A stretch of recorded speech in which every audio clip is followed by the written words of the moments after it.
बच्चों good morning, सबको नमस्कार। Please open your text book at page number 21।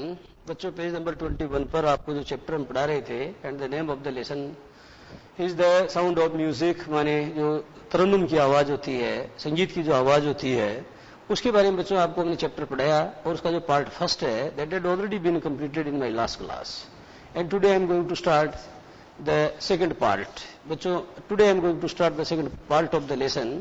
आज बच्चों इस लेसन का जो दूसरा पार्ट है वो हम शुरू करेंगे। और आप जानते हैं बच्चों ये बहुत ही अच्छा चैप्टर है और ये किसके बारे में है? ये हमारे जो बिस्मिल्लाह खां का नाम तो सबने सुना है, ये बिस्मिल्लाह खां के बारे में है। बच्चों ये बहुत ही नया बस्ती है और 9th क्लास में या 10th में, मुझे ठीक से ये पता नहीं है, पर ये पक्का है कि 9th या 10th दोनों में से एक में आपकी हिंदी में भी बिस्मिल्लाह खान के ऊपर पाठ चलता है। तो बिस्मिल्लाह खान एक बहुत बड़ी हस्ती थे और उनको जो है भारत रत्न, जो हमारा हाईएस्ट सिविलियन अवार्ड यानी जो सबसे बड़ा या सर्वश्रेष्ठ असैनिक पुरस्कार जो है उससे उनको नवाजा गया था। वो एक छोटे से परिवार में पैदा हुए थे। छोटे से का मतलब एक बहुत ही पिछड़े हुए ग्रामीण क्षेत्र में बिहार के डोमराव नाम की जो रियासत है उसमें कहीं तालाब के किनारे खेलते कूदते थे, गुल्ली डंडा खेलते थे। और उसके बावजूद बच्चों उन्होंने इतनी तरक्की की। जैसे हमारे देश के प्रधानमंत्री हैं नरेंद्र मोदी, तो सब जानते हैं बच्चों चाय बनाते थे और आज चाय बनाने के बाद में हमारे देश के सरताज हैं वो। तो कहने का मतलब ये हुआ बच्चों, डॉक्टर एपीजे अब्दुल कलाम कौन थे? He was a child of A fisherman. वो एक मछुआरे के बेटे थे और रामेश्वरम के अंदर जो है बच्चों कई मछलियां पकड़ते भी होंगे। दूसरी बात की ट्रेन में अखबार भी बांटते थे, है ना, वो हॉकर की तरह काम करते थे। लेकिन उसके बावजूद उन्होंने अपनी लगन और अपनी मेहनत से बच्चों हिंदुस्तान का जो सर्वोच्च पद है वो प्राप्त किया। उनको भारत रत्न से नवाजा गया।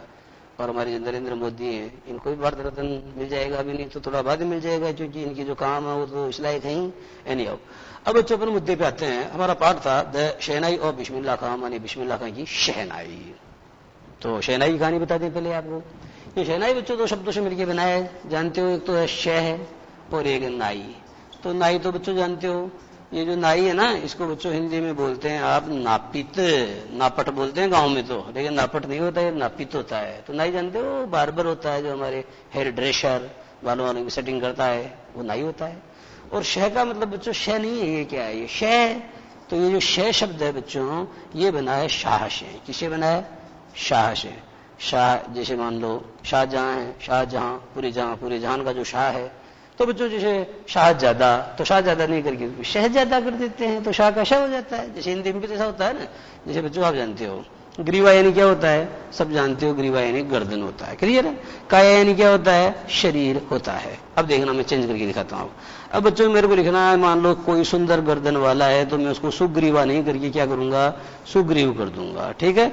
उसी तरीके से बच्चों जैसे मान लो कोई शरीर दुबला पतला है तो उसको मैं क्षीण काया नहीं करूंगा, और क्या करूंगा उसको जरा देखना, क्षीण काये यानी काया। आपने देखा बच्चों इधर आ की मात्रा को मैंने हटा दिया है, ठीक है। तो ऐसे उर्दू में भी होता है, ये उर्दू का शब्द है, ये हमारे हिंदी का शब्द नहीं है, विदेशी शब्द है। तो शाह शब्द जो है बच्चों इसे बना शह। और शह और नाई आप जानते हो, राजा और नाई मिलेंगे तो फिर शहनाई बनेगी, और क्या बनेगी? कहने का मतलब ये हुआ बच्चों कि अपने गांव के अंदर, आप तो सब गांव के हो, ज्यादातर बच्चे जो मुझे सुन रहे हैं गांव के हैं। और ये बहुत ही, ये भी एक इत्तफाकी है कि मैं खुद भी गांव का ही हूँ और मैं नवोदय विद्यालय में पढ़ा हुआ हूँ, जो गांव की प्रतिभाओं को समर्पित विद्यालय है। वहां से जो है मैं पढ़ लिख करके आया हूँ। तो इस कल्चर को हमसे ज्यादा अच्छे से कौन जानेगा? तो बच्चों आप जानते हो गाँव के अंदर ये अपने जो ठाटे वगैरह होते हैं, फलडे, तो फलडे पोले होते हैं, खोलो HOLLO होलो मानी खोखला या पोला। अब उसको क्या करते हैं बच्चों, अंदर से क्या है कि ये जो नाई है ना, इस नाई ने अंदर से उसको क्या किया, पोला तो था ही वो, और उसका अंदर का जो था वो कुछ उसका गुदा उसको बाहर निकाला, उसके अंदर 7 छेद किए, और 7 छेद करके साहब उसने जो पूंजी है उस पूंजी को इंप्रूव किया। पूंजी नाम का एक वाद्य यंत्र पहले हुआ करता था, लेकिन वो तो बड़ा श्रिल साउंड प्रोड्यूस करता था। कैसी बच्चों? श्रिल। श्रिल का मतलब होता है बहुत ही कर्कश ध्वनि पैदा करता था, और साथ ही साथ अनप्लीजेंट भी। अनप्लीजेंट का मतलब जानते हो बच्चों? अनप्लीजेंट होती है जो कानों को सुहाती नहीं है ना। तो कर्कश और तीखी ध्वनि पैदा करता था। तो औरंगजेब ने कहा कि साहब ये हमारे हरम के अंदर पैप में बजाते हो ना, इसको बंद कर दो। बंद करवा दिया, और बंद करवाने के बाद में जो नाई था उसने बच्चों क्या किया, उस पूंजी के अंदर क्या थोड़ा एक लंबा सा फलडा लिया और उसके अंदर 7 छेद किए और उसमें आवाज निकाली तो काफी मीठी आवाज निकली। और उसी को बच्चों बाद में क्या हुआ, शाह के चैम्बर में पहली बार बजाई गई। औरंगजेब एक शाह है बच्चों, ये वो सारे शाही हैं, औरंगजेब हैं, ये शाहजहां हैं, ये हुमायूं है, ये बाबर है, ये सारे शाही होते हैं ना, अकबर भी शाह होता है। तो ये जो शाह है बच्चों, इस शाह के चैम्बर में माने इसके प्रकोष्ठ में माने इसके कमरे में जब पहली बार आप बजाओगे, और बजाने वाला कौन होगा, नाई होगा।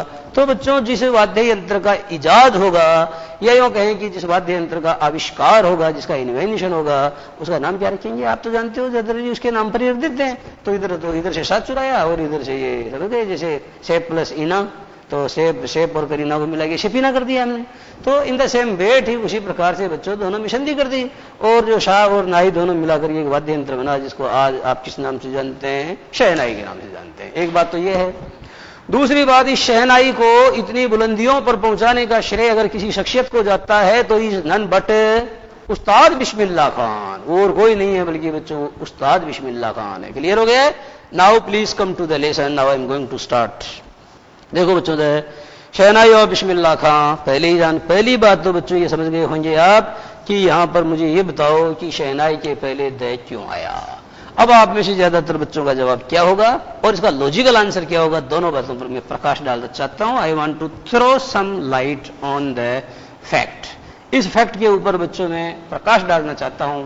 बात दरअसल यह है कि आप में से अधिकांश लोगों का जो जवाब होगा वो ये होगा कि शहनाई क्या है बच्चों, एक म्यूजिकल इंस्ट्रूमेंट है। ठीक है बच्चों, शहनाई एक म्यूजिकल इंस्ट्रूमेंट है। अब एक मजे की बात समझा दूं, जब मैं बच्चों से कहता हूं ये म्यूजिकल इंस्ट्रूमेंट क्या होता है, तो बच्चों का जवाब होता है, जरा ध्यान देना बच्चों, संगीत का वाद्य यंत्र।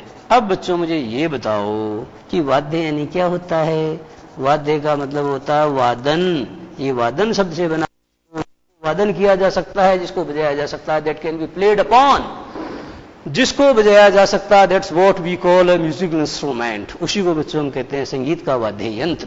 लेकिन मुझे ये बताओ कि वाद्य यंत्र यानी जिसको बजाया जा सकता है, तो ये संगीत का शब्द बच्चों इसी में अंतर्गत है, इसलिए अनावश्यक है। इसलिए बच्चों म्यूजिकल इंस्ट्रूमेंट का अनुवाद कभी भी संगीत का वाद्य यंत्र नहीं करना चाहिए, बल्कि सिर्फ वाद्य यंत्र करना चाहिए। ठीक है, कई बार बच्चे हिंदी में लिखते हैं बार बार, जरा ध्यान देना, बार बार आवृत्ति होती है।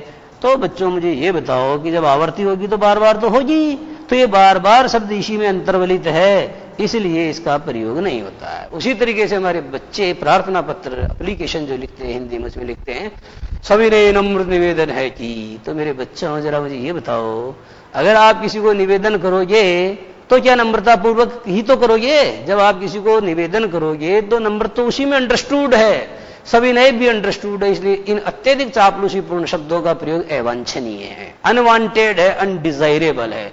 इस प्रकार का जो प्रयोग होता है बच्चों, उसे इंग्लिश में कहते हैं सुपरफ्लुअस यूज या स्लैंग वर्ड्स कहलाते हैं ये। तो ये जो अनवांटेड एडजेक्टिव्स हैं, इनका प्रयोग नहीं करना चाहिए। जैसे किसी ने कहा कि साहब उन्होंने क्या फलां जगह अवैध अतिक्रमण किया हुआ है। अब आप सभी जानते हो अतिक्रमण किया है तो जायज तो हो नहीं सकता, वो नाजायज ही होगा, वो अवैध ही होगा। इसलिए अवैध शब्द यहां पर क्या हो गया, अनावश्यक हो गया। अब दूसरी बात पे आते हैं। तो आपका जवाब यह है कि चूंकि एक म्यूजिकल इंस्ट्रूमेंट है और म्यूजिकल इंस्ट्रूमेंट के नाम के पहले द का प्रयोग करने का रिवाज है, और बच्चों ये जवाब आपका बिल्कुल सही है। But here in this context this is not logical. परंतु इस संदर्भ में ये लॉजिकल नहीं है बच्चों। इसकी वजह यह है कि शहनाई के पहले तो आता है क्योंकि ये म्यूजिकल इंस्ट्रूमेंट है, लेकिन यहां आने की वजह बच्चों ये ऑफ है। आप जानते हैं जब किसी नाउन के बाद ऑफ आता है तो वो नाउन क्या हो जाता है बच्चों, पर्टिकुलर हो जाता है। Here I am talking about a particular, here I am talking about a particular shehnai that belongs to Bismillah Khan. यहां बच्चों में उस शहनाई की बात कर रहा हूं जो बिस्मिल्लाह खान से संबंधित है। ओ बिस्मिल्लाह यानी बिस्मिल्लाह की तो खास शहनाई हो गई ना। इस कारण से बच्चों यहां पर द का प्रयोग हुआ है। बात समझ में आ गई है। तो ऑफ का प्रयोग बच्चों कब होता है, अब बजे की बात यह कि द शहनाई हो बिस्मिल्लाह खान, तो बिस्मिल्लाह खान की शहनाई की बात करोगे तो द का प्रयोग होगा, है ना। लेकिन बच्चों जब एक ही व्यक्ति, जैसे मैंने आपको कहा कि I am the teacher of English, ये गलत है। I am a teacher of English वजह यह है क्योंकि मेरे जैसे और भी बहुत सारे हैं, इसलिए मैं ये नहीं कह सकता हूं आई am the teacher of English. मैं एक ही अकेला ही टीचर थोड़ी हूं, और भी बहुत सारे हैं। लेकिन ये जरूर कह सकता हूं कि Narendra Modi is the prime minister of India because he is a single figure. क्योंकि वो अपने आप में एकल हस्ती का नाम है, उसके जैसा दूसरा कोई नहीं है। दैट्स वाई, यही वजह है कि उनके पहले आपको किसका प्रयोग करना चाहिए? उनके पहले बच्चों आपको वहां पर पीएमए की पोस्ट होती है, इसलिए वहां द का प्रयोग करना बिल्कुल उचित होगा। Narendra Modi is the prime minister of India, लेकिन I am the teacher of English नहीं होगा, I am a teacher of English होगा। He is a son of sardar होगा, he is the son of sardar नहीं होगा। तो मुद्दे की बात पे आ जाए वापस। The shehnai of Bismillah Khan before you read, उससे पहले कि आप पढ़ें, do you know these people, बच्चों चित्र दिए गए हैं, डू यू नो, क्या आप इन लोगों को जानते हैं? Are you acquainted with all these personalities, क्या आप इन तमाम शख्सियतों से वाकिफ हैं? और बच्चों नहीं है तो आप इन चित्रों को जानो, ये कौन है, कौन कौन से हैं। इतना बता देता हूं कि इनमें जो लास्ट वाला है, जो गांधी जी की टोपी, गांधी टोपी लगाई हुई है, ये बच्चों ये बिस्मिल्लाह खान है। ये जो अंतिम व्यक्ति हैं जिन्होंने डॉक्टर राजेंद्र प्रसाद, डॉक्टर पंडित जवाहरलाल नेहरू, उनके जैसी डॉक्टर बोल दिया मैंने, क्योंकि मैंने आज तक कभी सुना नहीं कि पंडित जवाहरलाल नेहरू के आगे डॉक्टर लगता है, पर पंडित जवाहरलाल नेहरू और डॉक्टर राजेंद्र प्रसाद अपने सिर के ऊपर जैसी टोपी लगाते थे, कभी कभी नेताजी सुभाष चंद्र बोस भी लगाते थे, तो इस प्रकार की टोपी इन्होंने ओढ़ी हुई है। तो ये बच्चों ये जो शहनाई वादक है नहीं, लास्ट वाला है, और ये जो आगे वाले इतने अच्छे चित्र हैं, ये भी काफी विचित्र और काफी महान शख्सियतें हैं, तो इनके बारे में बच्चों आपको जानना चाहिए। और अपने गुरुजी जो हैं, जो आपके आसपास बैठे हैं, उनसे आपको पूछना चाहिए कि ये चित्र किसका है, ये तस्वीर किसकी है ना। तो ये सब चीजें आप जाने, मैं अपनी बात को आगे बढ़ाऊंगा। Do you know these people, क्या आप इन तमाम शख्सियतों को जानते हैं? Are you acquainted with all these personalities, what instruments do they play, ये कौन कौन से वाद्य यंत्र बजाते हैं, ये कौन कौन से यंत्र बजाते हैं, वाद्य यंत्र बजाते हैं। वाद्य इसलिए बोला बच्चों मैंने, म्यूजिकल नहीं आया तो भी वाद्य मैंने इसलिए बोला क्योंकि जब बजाओगे तो यंत्र तो बच्चों हमारे पास बहुत सारे हैं। जैसे यंत्र तो आप जानते हो यंत्र क्या होता है, ये सारी मशीनें, कंप्यूटर वगैरह वगैरह सारे यंत्र ही तो हैं। पर मुझे ये बताओ कि सभी यंत्रों को बजाया नहीं जाता, लेकिन जिनको बजाया जा सकता है वो वाद्य यंत्र कहलाते हैं। क्लियर? तो what instruments do they play, इसका मतलब ये है बच्चों कि वे कौन कौन से वाद्य यंत्र बजाते हैं। तो प्ले यानी क्या होता है बच्चों? प्ले यानी खेलना होता है। क्या होता है प्ले यानी? प्ले यानी खेलना होता है। दूसरा प्ले का मतलब क्या होता है? जैसे बच्चों मैं आपको ये कहता हूं कि Khanna played the role of Bhishma Pitamah in the serial Mahabharat, ठीक है, इन द सीरियल महाभारत। तो बच्चों महाभारत नाम का जो सीरियल है उसके अंदर जो मुकेश खन्ना है उन्होंने क्या किया? उन्होंने भीष्म पिता का रोल प्ले किया। तो रोल प्ले का मतलब होता है बच्चों भूमिका निभाना या कोई किरदार अदा करना। तो भूमिका निभाने अथवा किरदार अदा करने के सेंस में भी आप प्ले का प्रयोग करते हैं। उसी तरीके से वन एक्ट प्ले होता है, तो ये नाउन है बच्चों। वन एक्ट प्ले का मतलब होता है एकांकी नाटक होता है ना, तो प्ले एक प्रकार का नाटक होता है। प्ले का मतलब आप जानते हो, प्ले कर दो, चालू कर दो, कोई कंप्यूटर है कोई है तो उसको चालू कर दो, तो प्ले होता है। तो प्ले यानी चालू करना होता है, प्ले यानी बजाना होता है, प्ले का मतलब एकांकी नाटक होता है, प्ले का मतलब किसी किरदार या किसी भूमिका को अदा करना होता है। क्लियर हो गया? या बजाना है इसका सेंस। थिंक ऑफ द शहनाई, बच्चों शहनाई के बारे में सोचो। थिंक ऑफ, बच्चों यहां एक काम की बात समझ लो, आपकी बहुत काम आने वाली है। ये थिंक है ना, इसके बाद बच्चों ऑफ का प्रयोग होता है, और ऑफ का नहीं तो अबाउट का प्रयोग भी होता है, दोनों ही सही है। थिंक ऑफ, जैसे बच्चों आपने वो कहानी तो पढ़ी होगी, once there was a crow, it was very thirsty, it went here and there in search of water. और एक लाइन ये भी आती है, it thought of a plan. It thought of a plan का मतलब होता है बच्चों it thought about a plan. तो मेरा कहने का मतलब ये हुआ कि थिंक के बाद में बच्चों ऑफ का प्रयोग भी किया जा सकता है, अबाउट का प्रयोग भी किया जा सकता है, और दोनों का मतलब होता है बारे में। उसने एक युक्ति के बारे में सोचा, उसने एक युक्ति सोची। क्लियर हो गया? ऑफ यानी आपको कि साहब काकी के होता है, बिल्कुल होता है, लेकिन ऑफ का मतलब जो अबाउट या बारे में का सेंस भी ये देता है। क्लियर हो गया है? तो अब जैसे बच्चों आप जानते हो FOR फॉर मनी के लिए होता है, लेकिन फॉर यानी बिकॉज भी होता है। ये एक सेंटेंस इसी में आने वाला है जिसके अंदर मैं इस बात की पुष्टि करूंगा कि फॉर का मतलब बिकॉज भी होता है। क्लियर? थिंक ऑफ द शहनाई, शहनाई के बारे में सोचो। एंड द फर्स्ट थिंग, और पहली चीज, यू विल प्रोबेबली इमेजिन, और पहली चीज जिसकी संभवतया तुम कल्पना करोगे, इज अ वेडिंग, वो है बच्चों कोई शादी का जश्न। आप शहनाई के बारे में कल्पना करो, आप शहनाई के बारे में सोचो, और पहली बात जो तुम्हारे जहन में आएगी या पहली कल्पना जो तुम करोगे वो संभवतया क्या होगी? प्रोबेबली यानी संभवतया वह एक शादी का जश्न होगा, वह एक विवाह का उत्सव होगा, और ऐसी मिलता ओकेजन, और ऐसा ही कोई मिलता जुलता ओकेजन होगा, और ऐसा ही कोई मिलता जुलता अवसर होगा, और फंक्शन या फिर कोई उत्सव होगा, कोई समारोह होगा। यह देखने वाली बात क्या है बच्चों? ये ओकेजन जरा गौर फरमाओ इस पे। OCASSION, clear? OCCA SSION और OCCA सिर्फ SION। जानते हो बच्चों, ये सही है, ये गलत है, ये गलत है। ये स्पेलिंग बहुत मायने रखती है, ये कई बार परीक्षाओं में पूछी जाती है शुद्ध करो में। तो बच्चों ये ध्यान रहे कि सी तो डबल आएगा लेकिन एस क्या होगा, लेकिन बच्चों एस सिंगल होगा। क्लियर हो गया है? The next would probably be उस्ताद बिस्मिल्लाह खान। और बच्चों दूसरी कल्पना जो तुम्हारे जहन में, दूसरा ख्याल जो तुम्हारे जहन में आएगा वो संभवतः किसका होगा? वो तस्वीर बच्चों आपके जहन में जो उभर के आएगी वो जी उस्ताद बिस्मिल्लाह खान की, द शहनाई मेस्ट्रो। जो कौन है बच्चों? जो शहनाई के किंग हैं। द शहनाई मेस्ट्रो का मतलब महान शहनाई वादक, जिनको ये आप जानते हैं किस नाम से?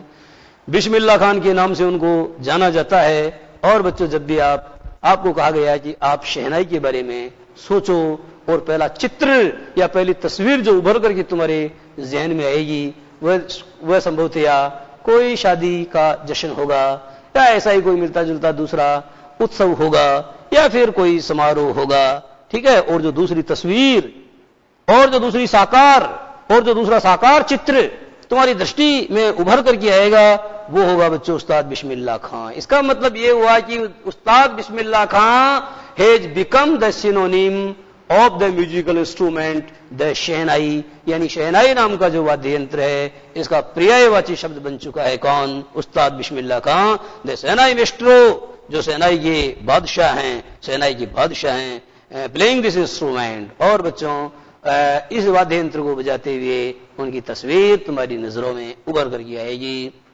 ध्यान देना। और एम्परर औरंगजेब बैंड बच्चों भूतकाल में चलेगा, किसी कहानी का पार्ट होगा तो पास्ट सिंपल ही आएगा। तो सम्राट औरंगजेब ने प्रतिबंधित कर दिया था the playing of a musical instrument, यानी जो सम्राट अकबर, जो सम्राट औरंगजेब थे बड़े संकीर्ण थे ये, है ना, 1707 में ये मर गए थे। तो ये बच्चों बड़ी संकीर्ण, मतलब क्या कहते, कट्टरपंथी थे। और ये क्या करते थे कि he restricted the playing of a musical instrument called पूंजी।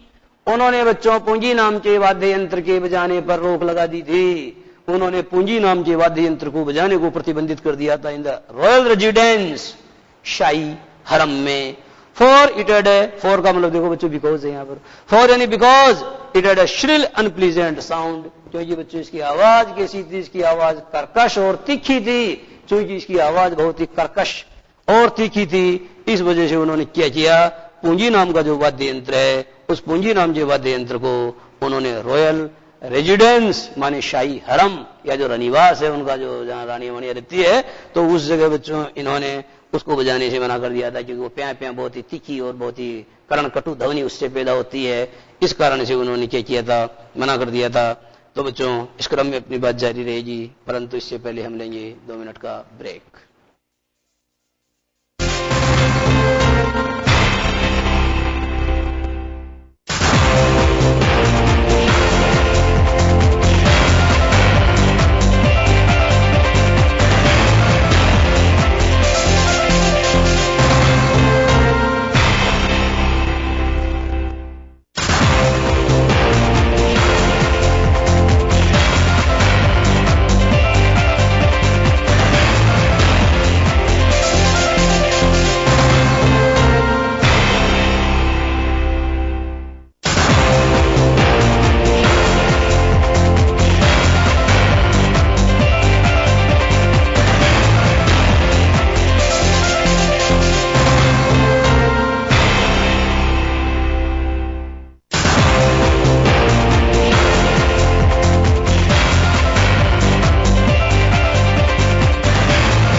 पढ़ा नहीं?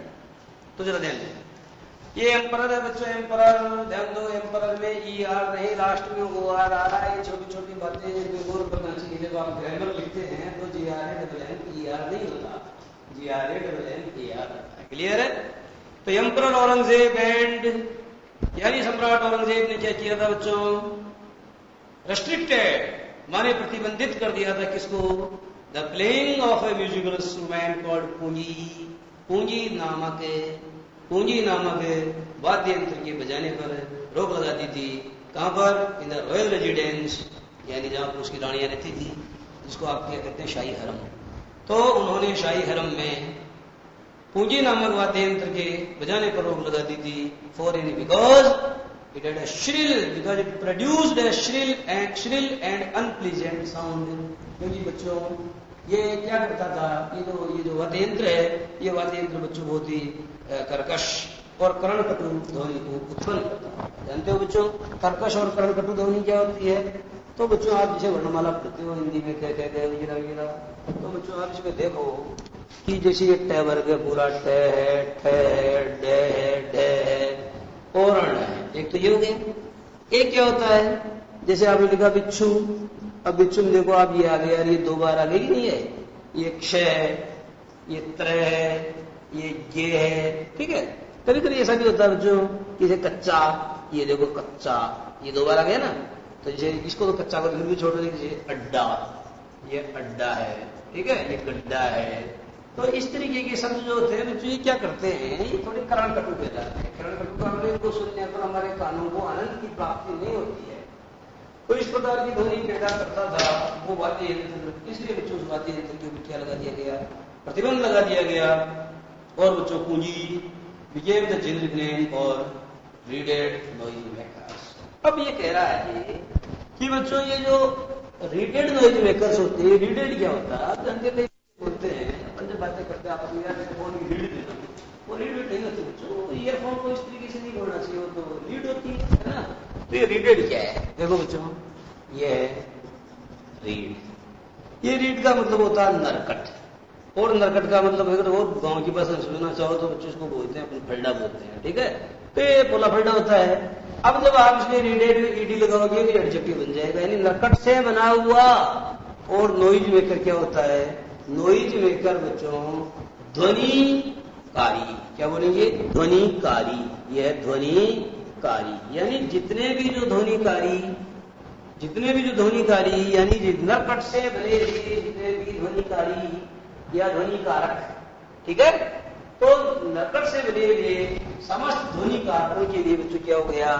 एक जेनरिक नेम हो गया। क्या हो गया? एक जेनरिक नेम हो गया, जिसको आप कह सकते हो कॉमन नेम। कॉमन नेम का मतलब सबका एक ही नाम हो गया, जिसको आप कहते हैं समष्टिगत नाम हो गया सबके लिए बच्चों। एक जेनरिक नेम यानी नोमेनक्लेचर हो गया। क्या हो गया? नोमेनक्लेचर, जिसका मतलब भी नाम ही होता है। तो से बने हुए जितने भी वाद्य यंत्र हैं उन सब के लिए एक समष्टिगत नाम, एक कॉमन नोमेनक्लेचर या एक जेनरिक नेम हो गया। और बच्चों सब को क्या बोला जाने लगा? पूंजी कहा जाने लगा। पूंजी बिकेम द जेनरिक नेम, यानी पूंजी बच्चों एक उभयनिष्ठ नाम बन गया, या पूंजी बच्चों जो है एक सर्वमान्य नाम या समष्टिगत नाम बन गया for all the readed noise makers, यानी समस्त या तमाम नरकट से बने हुए ध्वनिकारी यंत्रों के लिए।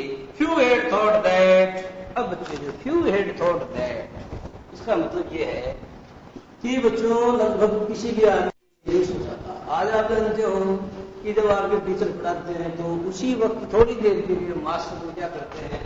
थोड़ी देर के लिए नीचा करते हैं, भाई अच्छी नहीं सोचा। तो बच्चों फ्यू, ये देखो फ्यू हैड थॉट दैट, इसका मतलब ये हुआ बच्चों कि नोबडी हैड थॉट दैट या नन हैड थॉट दैट, किसी ने ये नहीं सोचा था कि किसी को ना आएगा और हमारे बच्चे जो है वो विद्यालय शिक्षा और विद्यालय आमोद प्रमोद से वंचित हो जाएंगे। ऐसा तो बच्चों किसी ने भी नहीं सोचा था। तो ये अभी के प्रश्न की बात है, लेकिन उस जमाने की बात बच्चों ये है, फ्यू हैड थॉट दैट, अर्थात किसी ने नहीं सोचा था कि it would one day be revived. It would one day be revived का मतलब होगा बच्चों, it would one day be uplifted. ये देखो अपलिफ्टेड का मतलब समझ गए, किसी ने ये नहीं सोचा था कि एक दिन ये जो सेना है बच्चों, इसका क्या हो जाएगा, पुनरुत्थान हो जाएगा। या देखो एक शब्द और देखो, ज्वेनेटेड। किसी ने ये नहीं सोचा था कि ये जो वाद्य यंत्र एक दिन ज्वेनेट यानी इसका कायाकल्प हो जाएगा। किसी ने बच्चों ये नहीं सोचा था, किसी ने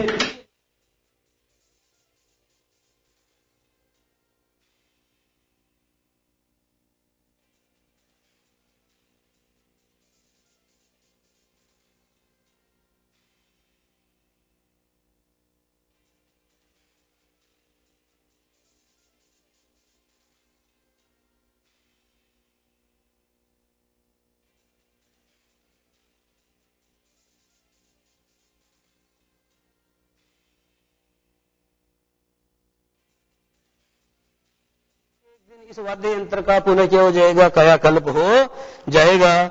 ए barber of a family of professional musicians, अर्थात एक नापित जो पेशेवर संगीतज्ञों के परिवार से आता था। A barber who came from the family of the professional musicians, अर्थात एक नापित जो पेशेवर संगीतज्ञों या व्यावसायिक संगीतज्ञों के परिवार से ताल्लुक रखता था। We had access to the royal palace, और बच्चों जिसकी पहुंच कहां तक थी, जिसकी पहुंच थी बच्चों रॉयल पैलेस का मतलब शाही महल तक। और उस नाई की बच्चों, वो नाई क्या था, वो नाई कहां किससे बिलोंग करता था, he belong to a family of professional musicians, यानी वह पेशेवर संगीतज्ञों के परिवार से ताल्लुक रखता था। And he had an access, ये शब्द बच्चों आपको आना चाहिए, ये अपने बाद टू लेता है, हमेशा ध्यान दो, ये परीक्षाओं में पूछा जाता है। Don't have access to the CM, यानी मुख्यमंत्री तक अपनी पहुंच नहीं है। अपन तो छोटे मोटे कर्मचारी हैं, तो अपनी इतनी दूर तक कहां पहुंच होगी। तो मैं ये कहना चाहता हूं बच्चों, एक्सेस के बाद टू का प्रयोग करना चाहिए, ये ध्यान देने वाली बात है। उसी तरीके से बच्चों दो, this is an exception of the rule नहीं होता, this is an exception to the rule होता है। तो समझ में आ गया है। उसी तरीके से बच्चों जब आप किसी को इनवाइट करते हैं तो आपको कहना चाहिए she invited me to tea. बच्चे कहते हैं she invited me on tea, उसने मुझको चाय पर बुलाया। ऑन टी नहीं होता बच्चों, इनवाइट टू होता है, ठीक है। इनवाइट टू समबडी, किसी को जो है इनवाइट टू समबडी, किसी व्यक्ति को जब आप इनवाइट करते हो तो शी इनवाइटेड मी, है ना, यहाँ तो टू नहीं है, मतलब कि इनवाइट समबडी होता है, इनवाइट टू समबडी नहीं होता। तो आपको कहना पड़ेगा शी इनवाइटेड मी, फिर आपको बोलना पड़ेगा ये टू टी बोलना पड़ेगा। क्लियर हो गया। उसी तरीके से बच्चों आप जानते हैं एक वर्ब होती है मैरिड, MERRIED। तो मैरिड के बाद बच्चे क्या करते हैं, विद लगाते हैं। विद नहीं लगाना चाहिए, हमेशा टू लगाना चाहिए। जैसे Sophia was married to Sam, Sophia की शादी हो गई सैम से। तो बच्चों आप लोग क्या करते हो कि Sophia was married with Sam, with गलत होता है और टू सही होता है। उसी तरीके से बच्चों नॉन, ये शब्द है ना, ये देखो KWNON, इस नॉन के बाद बच्चों या तो टू आएगा या फोर आएगा, ज्यादातर टू आता है। जैसे आई नो यू, मैं तुमको जानता हूं, you are known by me नहीं बोलना चाहिए, यू आर नॉन टू मी।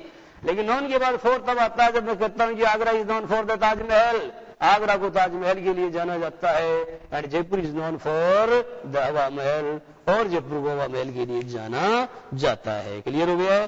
तो we had access to the royal palace, अर्थात जिसकी पहुंच कहां तक थी, जिसकी पहुंच बच्चों शाही महल तक थी। Decided to improve the tonal quality of the pungi, he decided to improvise, अर्थात बच्चों उसने क्या किया, उसने इम्प्रोवाइज करने यानी उसने सुधार करने का तय किया the tonal quality of the पूंजी। ध्यान दो बच्चों, क्वालिटी तो सब जानते हो, अब ये आ रहा टोनल, टोनल और क्वालिटी। तो बच्चों आप जानते हो कि ट्यून एक शब्द होता है, ट्यून, और ट्यून से बन गया, ट्यून का एडजेक्टिव बन गया टोनल। आप जानते हो शब्दों के अंत में AI जोड़ करके भी एडजेक्टिव बनाया जाता है, बनाया जाता है कि नहीं बनाया जाता है, जिसे यूज से बनाया आपने यूजुअल। तो आप जरा देखो बच्चों, he decided to improvise the tonal quality. Tonal का मतलब जानते हो बच्चों, टोनल का मतलब ट्यून यानी क्या होता है, ट्यून यानी होता है बच्चों सुर, या ट्यून यानी होता है धुन। तो उसकी जो धुन की क्वालिटी है, उसकी ध्वनि का जो गुण है, उसकी ध्वनि गुण को सुधारने का उसने तय किया। ही डिसाइडेड टू इम्प्रोवाइज, क्या लिखा बच्चों? He decided to improve the tonal quality of the pungi, अर्थात उसने पूंजी जो है उसके ध्वनि गुण को सुधारने का निश्चय किया। ही चोज अ पाइप, उसने क्या चुना बच्चों? ही चोज तो सब जानते हो। ये बच्चों एक्चुअली चोज जो शब्द है ये बना चूज से, CHOOSE, चूज यानी क्या होता है जरा बताना? चूज यानी चुनना होता है। बताते हैं आपको, देखो ये बच्चों CHOOSE, चुनना। अब जब इसकी सेकंड फॉर्म बनाएंगे तो बच्चे करके चूज्ड नहीं करेंगे बच्चों, आपको क्या करना चाहिए? चोज। और इसकी थर्ड फॉर्म क्या करोगे? अब इसकी थर्ड फॉर्म क्या हो जाएगी? चोजन। अब बच्चों चूज, चोज, चोजन, ये तो याद करना है, इसमें आप प्रपोज करने नहीं कर सकते हैं। इसका मतलब चुनना। अब एक चुनना और बताता हूं, PLUCK, पलक यानी भी चुनना होता है। लेकिन क्या चुनना बच्चों? जैसे बाग में आप जाते हो और वहां फूल चुनते हो, तो फूल चुनना यानी फूलों को तोड़ना। तो ब्रेक यानी तो बच्चों कठोर चीज को तोड़ना, और जो कोमल और बहुत ही नाजुक चीज है उसको तोड़ने के लिए पलक का प्रयोग करना चाहिए। इसकी सेकंड फॉर्म बनाने के लिए प्लस ED लगा दो, इधर भी इसकी सेकंड फॉर्म बनाने के लिए ED लगा दो। तो बच्चों ही चोज ए पाइप, यानी उसने क्या चुना बच्चों? ही चोज ए पाइप, अर्थात उसने एक पाइप को चुना, उसने एक फलडा चुना, उसने एक नरकट चुना विद नेचुरल होलो स्टेम, जिसमें क्या था बच्चों? विद नेचुरल होलो स्टेम का मतलब होता है एक प्राकृतिक खोखले तने वाला। उसने एक प्राकृतिक खोखले तने वाला नरकट चुना, that was longer and broader then the पूंजी, जो बच्चों पूंजी से क्या था? लंबा भी ज्यादा था और ब्रॉडर यानी चौड़ा भी ज्यादा। जो पूंजी से लंबा और चौड़ा दोनों ज्यादा था। And made 7 holes on the body of the pipe, और उसने बच्चों उस नरकट की काया पर, और उसने उस नरकट के शरीर के ऊपर उसका नरकट का बच्चों जो अवयव है, उस अवयव के ऊपर उसने क्या किया? 7 छेद बनाए। ठीक है। When he played on it, जब उसने इसको बजाया, closing and opening some of these holes, और जब उसने बच्चों इनमें से कुछ छिद्रों को खोलते और बंद करते हुए बजाया, तो क्या हुआ? Soft and melodious sounds were produced. तो बच्चों क्या हुआ? सॉफ्ट यानी बहुत ही कोमल, एंड मेलोडियस का मतलब होता है सुरीले, और बहुत ही कोमल और सुरीली जो ध्वनि है बच्चों, बहुत ही कोमल और सुरीली ध्वनियां उत्पन्न हुई, बहुत ही कोमल और सुरीली ध्वनियां उत्पन्न हुई। He played the instrument before royalty, उसने बच्चों इस वाद्य यंत्र को बजाया शाही परिवार के सामने। एंड एवरीवन वाज इम्प्रेस्ड, और हर आदमी बच्चों उससे बड़ा प्रभावित हुआ। The instrument so different from the पूंजी, और बच्चों ये वाद्य यंत्र जो पूंजी से इतना जुदा, इतना अलग था, had to be given a new name, इसको दिया जाना पड़ा एक नया नाम।